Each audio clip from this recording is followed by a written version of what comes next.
यति नरसिंहानंद के बयान को लेकर बवाल मचा हुआ है।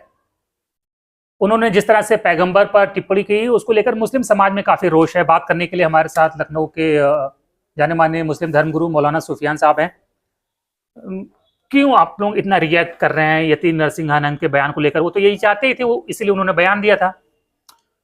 मुसलमान कहाँ रिएक्ट कर रहा है? क्यों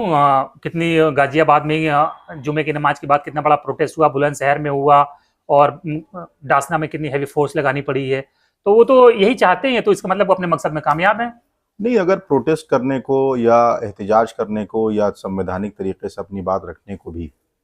कोई उत्तेजना बोले या कोई मुसलमानों के तई उनके जज्बात को गलत तरीके पर ले जाना बोले, तो मुझे लगता है कि ये नाइंसाफ़ी होगी। इसलिए कि एक शख्स जो मुसलसल हमारे मज़हब के ख़िलाफ़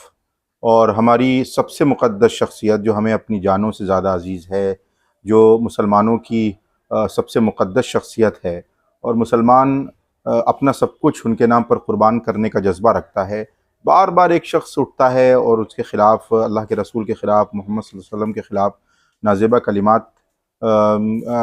और उनके साथ गुस्ताखी करता है, तो यकीनी तौर पर हुकूमतों को चाहिए कि ऐसे शख्स के ख़िलाफ़ सख्त कार्रवाई करे। और जहाँ कार्रवाई नहीं होती है या लगता है कि हमारी बात नहीं सुनी जा रही है, तो जो संविधान ने हमें रास्ता दिया है, उस संविधान के दायरे में रहकर और संविधान के तरीके से अपने जज्बात का इजहार करना और उसके ख़िलाफ़ प्रोटेस्ट करना, उसके ख़िलाफ़ अपनी बात रखना, ये हमारा संवैधानिक अधिकार है, ये कोई उत्तेजना नहीं है। क्यों नहीं एफआईआर के बाद गिरफ्तारी क्यों नहीं हो रही? आपको क्या लगता है इसके पीछे क्या वजह है? यही वजह है कि गिरफ्तारी ना होना, और बार बार एक शख्स है जो इससे पहले भी मदरसों के ख़िलाफ़ और नबी पाक सल्लल्लाहु अलैहि वसल्लम के ख़िलाफ़ और मुसलमानों को कत्लेआम की धमकी दे चुका है,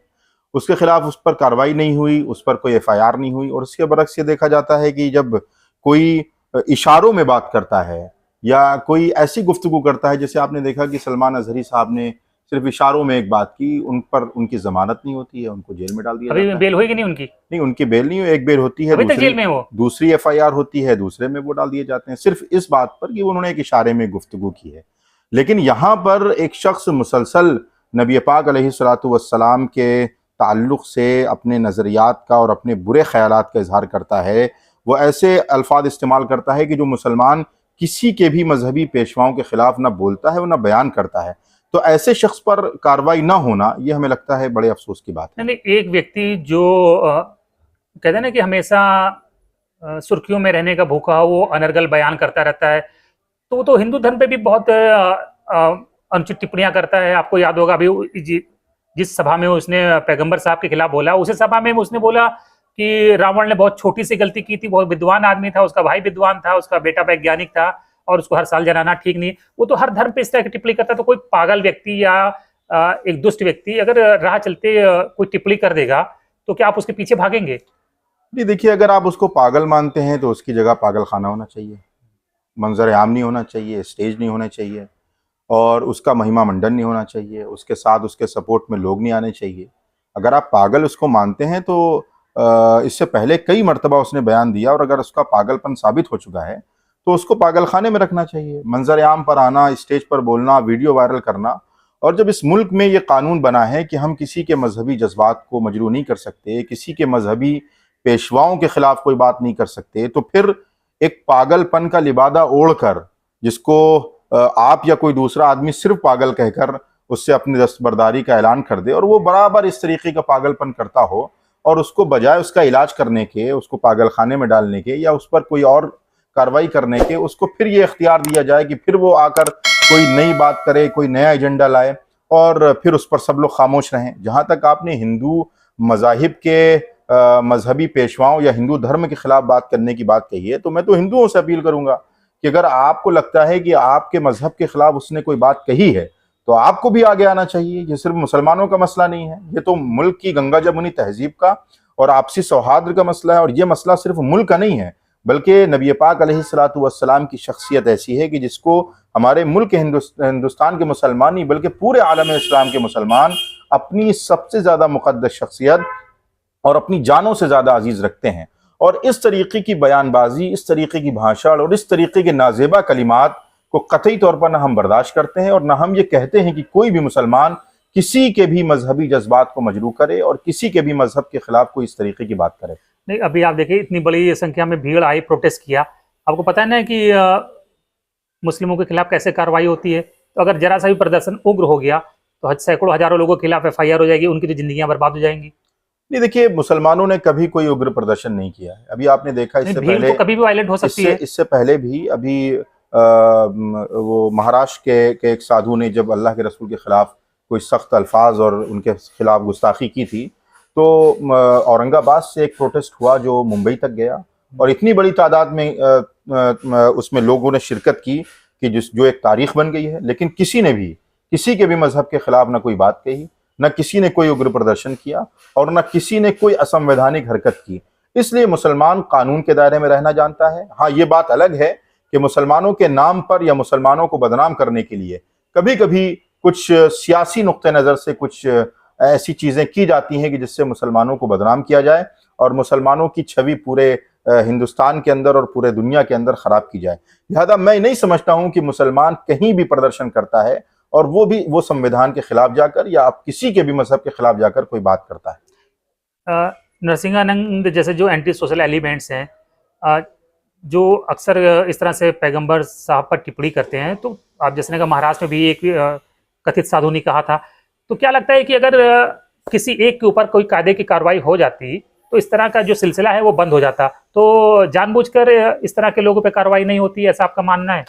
देखिए, ये बात तो बिल्कुल तय है कि कानून सबके लिए एक है, मगर कानून का इम्प्लीमेंटेशन बड़े अफसोस के साथ ये कहना पड़ता है कि सबके लिए एक नहीं दिखाई देता है। आपको मैंने मिसाल दी कि बहुत से लोग कुछ इशारों में बात करते हैं तो उन पर कार्रवाइयाँ हो जाती हैं, उनको जेलों में डाल दिया जाता है, और एक शख्स खुलेआम हमारे मजहबी शख्सियात को और हमारे पैगंबर के बारे में, हमारे रसूल के बारे में और हमारी मसाजिद के बारे में, मुसलमानों के बारे में एक बार नहीं कई बार, और इस तरीके के कई लोग जो नरसिंहानंद और उन जैसी नज़रियात और ख्यालात रखते हैं, वो मुस्तकिल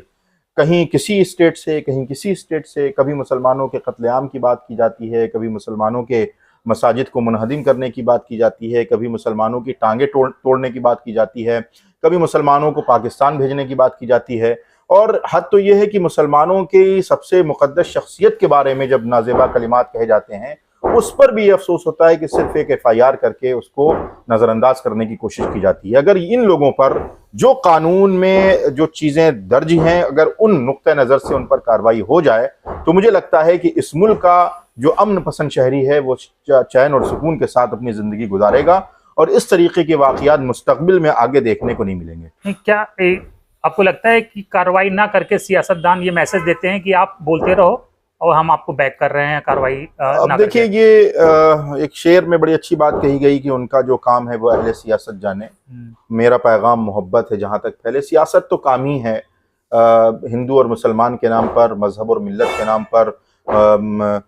ज़ात और बिरादरी के नाम पर एक दूसरे के दरमियान तफरीक करने का, एक दूसरे के खिलाफ अपने एजेंडे को स्थापित करने का। इसलिए मुल्क की सियासत से आप एक सीनियर पत्रकार हैं, एक सीनियर जर्नलिस्ट हैं, हमसे ज़्यादा वाकिफ़ हैं, आप मुख्तलिफ मौक़े पर इस तरीके की आवाज़ें उठाते हैं। लिहाजा आप सियासत मुल्क की क्या है और मुल्क की सियासत की नब्ज़ क्या है, यह आप बेहतर तरीके से पकड़ भी चुके हैं और जान भी चुके हैं। इसलिए इस पर बहुत ज़्यादा हमारे जैसे एक मजहबी शख्स को बहुत ज़्यादा गुफ्तगू करने की ज़रूरत नहीं है। तो अभी क्या पब्लिक से क्या आप अपील करना चाहेंगे, जो लोग देख रहे हैं? ये हमारी यही अपील है तमाम मुसलमानों से और तमाम अमन पसंद लोगों से कि जो कानूनी चारागोई है उसको इख्तियार करें, जो कानूनी राइट कॉन्स्टिट्यूशन ने हमें दिए हैं उसका इख्तियार करके कोई भी ऐसा काम ना करें जो संविधान के खिलाफ हो, कानून के खिलाफ हो। संविधान के दायरे में रहकर उसके खिलाफ एफआईआर कराई जाए, उसके खिलाफ सरकारों से, हुकूमतों से बात की जाए, और जो भी कंसर्न अथॉरिटीज़ हैं उससे मिलकर ये बात रखी जाए कि कानूनी नुक्ता नज़र से जो भी पाबंदियाँ उस पर आयद की जा सकती हैं वो आयद की जाएँ, ताकि हमारे मुल्क की गंगा जमुनी तहजीब और हमारे मुल्क का अमन व अमान बहाल रहे। और कोई भी ऐसा काम जो संविधान के खिलाफ या उग्र के रास्ते पर या हिंसा के रास्ते पर आपको ले जाता है उसको नज़रअंदाज करें, और कोई भी शख्स जो आपकी भीड़ में शामिल होकर आपको हिंसा के रास्ते पर ले जाने की कोशिश करता है उससे भी होशियार रहें। वो आपका अपना नहीं है बल्कि वो किसी एजेंडे के तहत काम करने के लिए आपके बीच शामिल हुआ है। बिल्कुल। तो मौलाना सुफियान साहब को आपने सुना, उनका साफ कहना है कि यति नरसिंहानंद जैसे जो एंटी सोशल एलिमेंट्स हैं वो जानबूझ के इस तरह के बयान देते हैं, और अगर सरकारें उनके खिलाफ समय रहते कार्रवाई करती तो इस तरह के जो मुसलसल बयान आ रहे हैं और जो लोगों को लगता है कि इस तरह के बयान देके बच के निकल जाएंगे, तो वो इस तरह के बयान देकर जो सोशल हार्मोनी है उसे खराब करने की कोशिश ना करते हैं। बाकी आप क्या कुछ सोचते और समझते हैं मौलाना साहब के इस बयान के बारे में, कमेंट बॉक्स में लिख के जरूर बताएं। धन्यवाद।